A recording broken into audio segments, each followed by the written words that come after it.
In other news, the British government is understood to be considering fresh legal steps that could formally remove former Prince Andrew from the line of succession.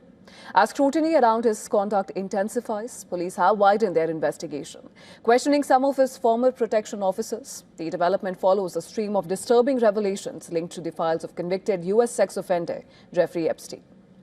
Andrew was released under investigation, having been held by police for more than 11 hours on suspicion of misconduct in a public office, relating to his time as a trade envoy from 2001 to 2011. He has not been charged with any offence. King Charles III has already stripped his younger brother of his royal titles and relieved him of official duties, including his residence in Windsor. Now, despite these measures, Andrew remains eighth in line to the British throne.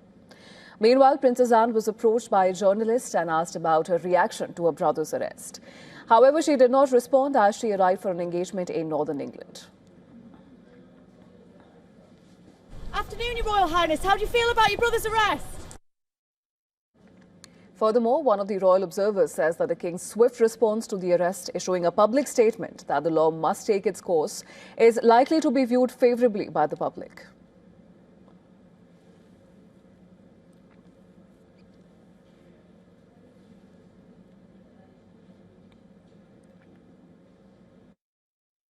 The King's statement in response to the arrest is being viewed very favorably, because this does show that even from within the palace walls and the monarchy itself, they're saying that no one's above the law and that they are working in full cooperation with the police in this investigation and not standing in the way of this process.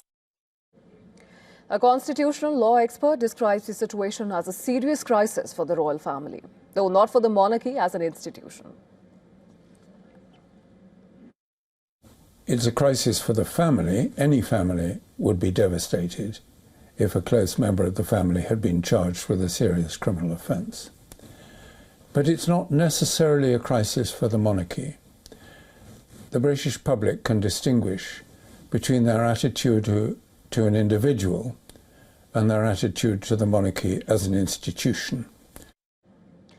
Meanwhile, in Sandringham, the east of England, police presence is heightened and media activity were visible around Andrew's Norfolk residence a day after he was questioned.